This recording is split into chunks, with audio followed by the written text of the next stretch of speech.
예, 여러분 안녕하세요. 최백은 TV의 최백은 교수입니다. 오늘 벌써 이제 라이브 45회입니다. 오늘 좀 날이 더웠죠. 기온이 많이 올랐더라고요. 지금 스튜디오 안도 좀 이제 오늘은 좀 약간 더운 것 같습니다. 그래서 제가 마이를 벗었습니다. 제가 오늘 그 얘기할 큰 주제는요. 대통령의 시간이라는 주제. 그리고 그 연장선에서 LH 사태를 우리가 지금도 현재 진행형이죠. LH와 기재부와 그다음에 검찰과 이 공통점을 제가 간단히 말씀을 올릴까 하고 있습니다. 먼저 이제 제가 대통령의 시간이라는 화두를 던진 이유는요. 화두를 던진 이유는 그리고 이제 그 밑에 두 번은 당하지 않는다. 이게 무슨 말인가 좀 궁금해 하실 텐데요. 2차 전국민 재난지원금은 쉽게 이해가 가실 거고요. 사실 이번 주 주제를 정하기 전까지 이렇게 빠른 속도로 전국민 재난지원금이 진행이 될 것을 예상은 좀 못했었습니다. 제 생각보다 빨리 진행을 되고 있는데 먼저 이제 제가 대통령의 시간이라는 이제 화두를 꺼낸 이유를 말씀드리겠습니다. 지난주 같은 경우 이제 한미 정상회담에 대한 평가를 했습니다. 그렇죠? 이 한미 정상회담으로 인해 가지고 저는 문재인 대통령의 시간이 돌아왔다고 보고 있습니다. 사실 우리가 문재인 대통령의 임기는 1년도 남지 않았죠. 1년도 남지 않았고 반면에 바이든 대통령은 지금 임기를 막 시작한 가장 힘이 있을 때 아닙니까요?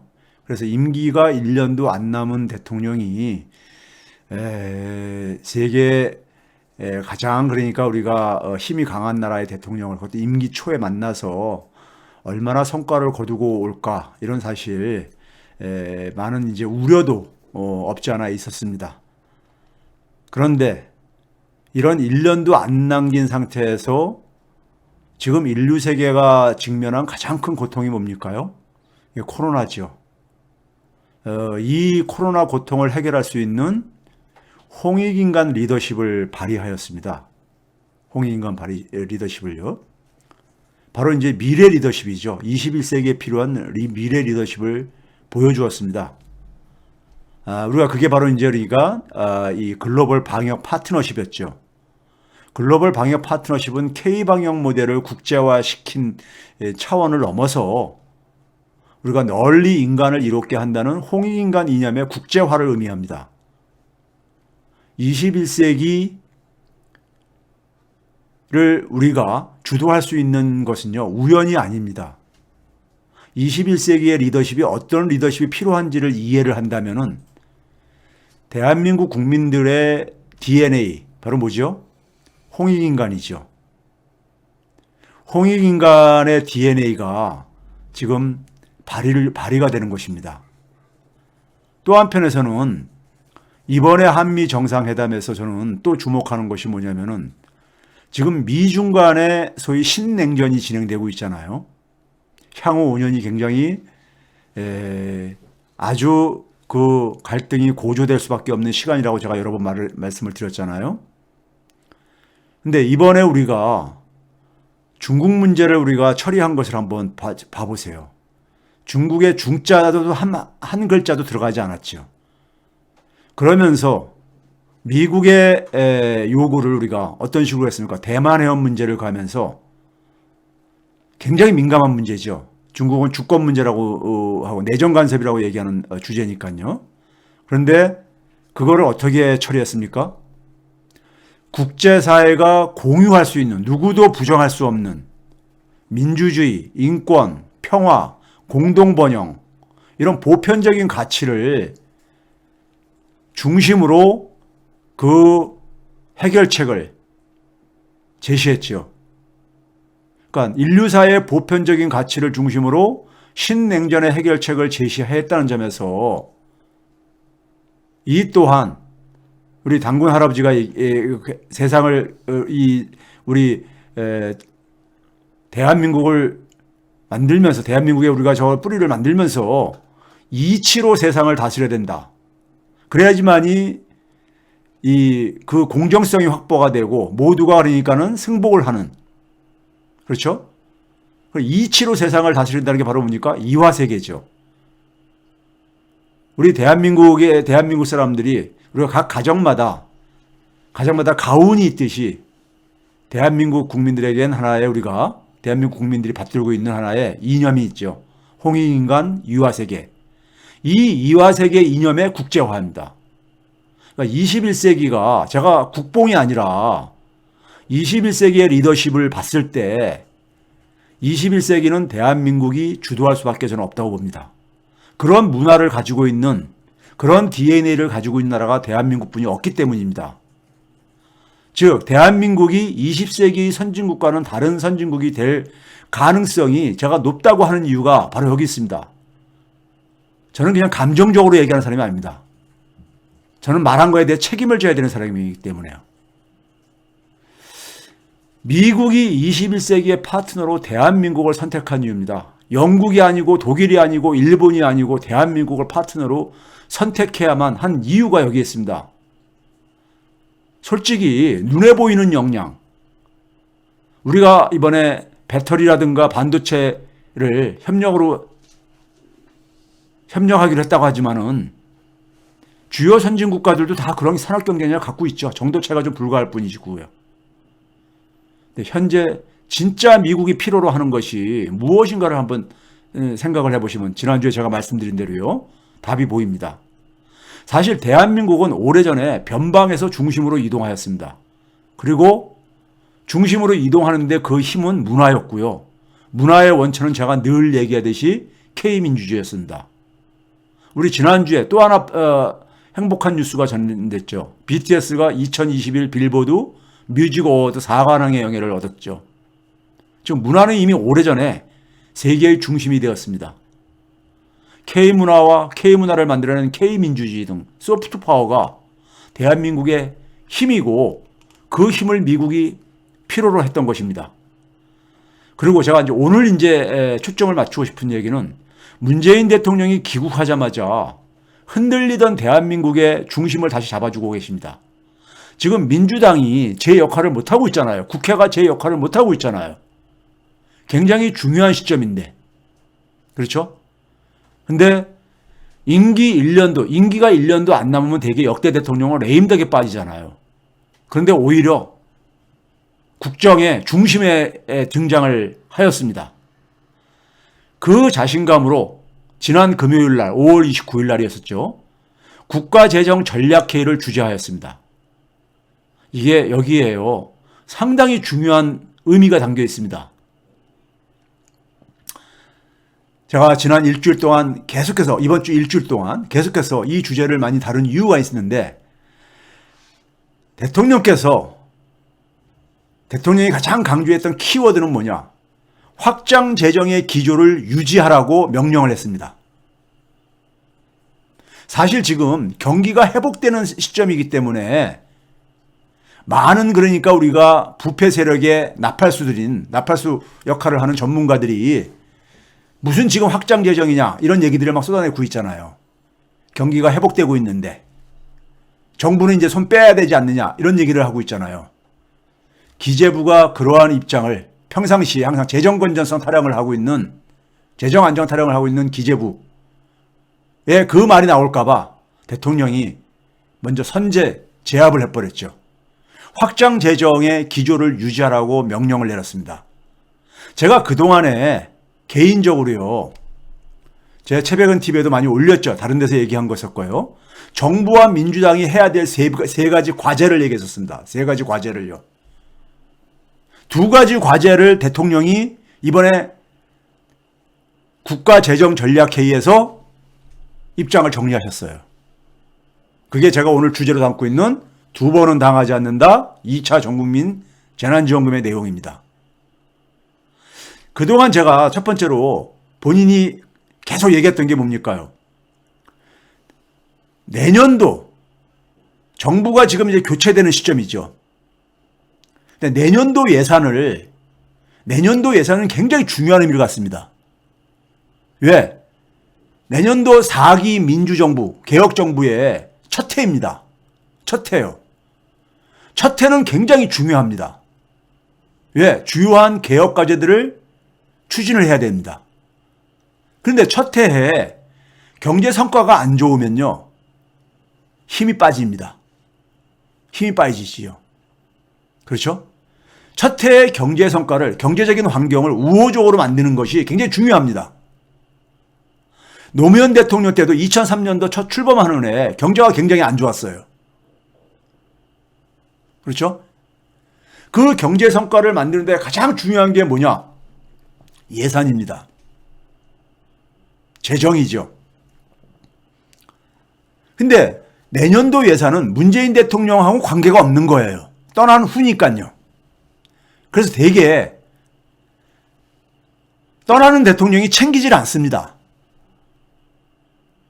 그러니까 챙기지 않으면 어떻게 됩니까? 관료들한테 맡긴다는 얘기죠. 관료들이 좌지우지한다는 얘기죠. 그래서 제가 내년도 예산을 그냥 기재부 관료들한테 맡기지 말고 정부하고 민주당, 대선 주자 등이 챙기라고 제가 계속 그동안에 요구를 했습니다. 예, 내년도 예산은 4기 민주정권의 출범하는 첫 해이기 때문입니다. 개혁이라는 것은요, 우리가 그동안에 봤잖아요. 개혁은 부패 세력 및 기득권의 엄청난 반발에 직면할 수밖에 없습니다. 이걸 뛰어넘어야 되는 전쟁입니다. 이들의 저항을 최소화시키는 가장 강력한 실탄이 뭐냐? 예산입니다. 그런데 이 예산을 대통령께서 지금 마지막 임기 1년을 남긴 시점에서 내년도 예산까지 챙기고 계신 겁니다. 대통령께서 응답을 해주셨어요. 예? 어떻게 응답을 했느냐? 오늘 이제 뒤에서 말씀드리겠지만 경기가 반쪽 회복에 불과하고 아직도 그늘진 데가 많다. 반쪽은 그늘져 있다. 재정 건전성은 양호하다. 단호하게 선을 그었죠. 재정 걱정, 국가 채무 타령하는 이런 소위 말해서 부패 세력들의 공격에 재정 안정을 맨날 타령하는 홍남기 부총리의 면전에서 단호하게 선을 그었습니다. 두 번째는 뭐냐면 본인이 그동안 계속 강조한 게 뭐냐면요. 고령층의 1차 접종이 6월 달이면 완료가 됩니다. 7월 이후에 2차 전국민 재난지원금 지급을 제가 주장했었습니다. 그동안 얘기를 했었잖아요. 예? 이걸 하게 되면 바로 그러니까 대통령이 걱정하시는 우리 지금 많은 힘들어하는 국민들, 전국민 재난지원금은 지난해 우리가 그 효과가 검증이 됐습니다. 이미요.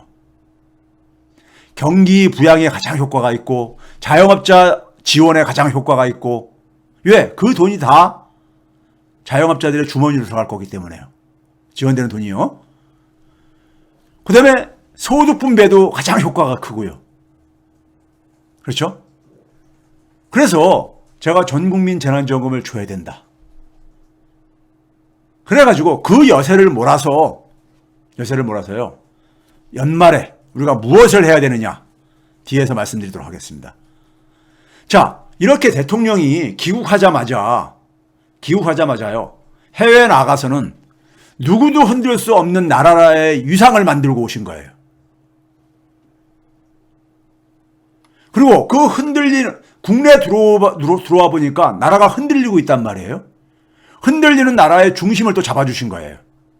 이처럼 대통령은 자신의 몫을 다 하고 있습니다. 임기 1년도 안 남은 시점에서요. 그런데 국회는 뭐 하고 있고 민주당은 뭘 하고 있습니까? 민주당과 정부 그리고 촛불 시민의 몫이 남아 있습니다. 민주당은 검찰과 언론개혁, 부동산 적폐개혁에 필요한 입법 과제를 처리해야만 합니다. 이거 안 하면 민주당 역사의 죄인 됩니다.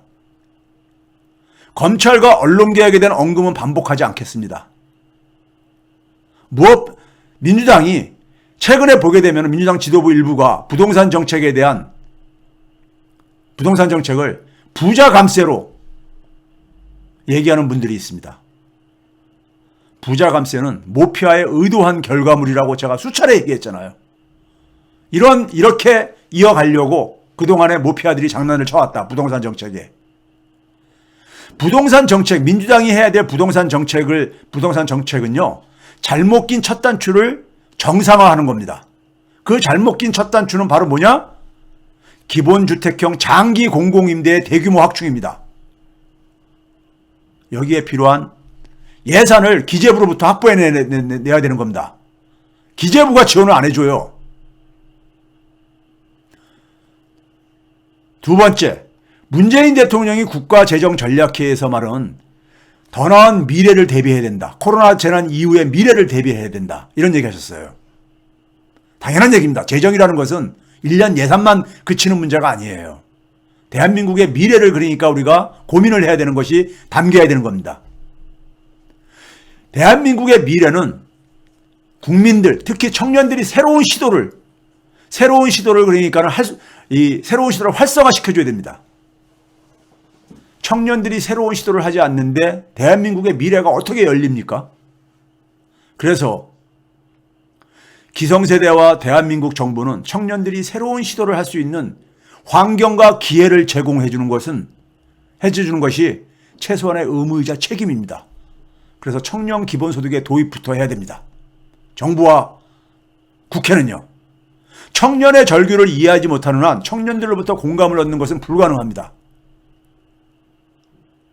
국힘당류의 청년인 이준석 같은 그런 소위 말해서 이 젠더 문제를 가지고 편승하는 이러한 식의 접근이 아니라 청년들이 미래에 대해서 꿈을 가질 수 있는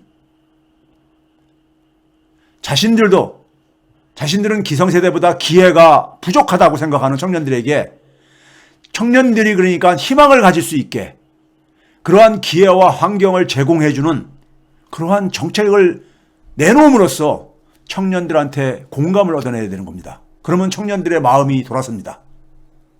쓸데없는 짓 하지 마시고요. 제발요. 내로남불이니 이런 쓸데없는 짓 하지 마시고요. 예? 마지막으로 촛불시민의 역할이 가장 중요합니다. 민주당 지도부와 국회의원 등이 중심을 잡도록 관심을 가져주셔야 합니다. 현재 민주당 지도부의 일부는 우리 사회를 야만의 시대로 돌리려는 부패 세력에 투항하고 있습니다. 부패 세력의 앞에서 재롱을 떨고 있습니다. 투항하고 있습니다.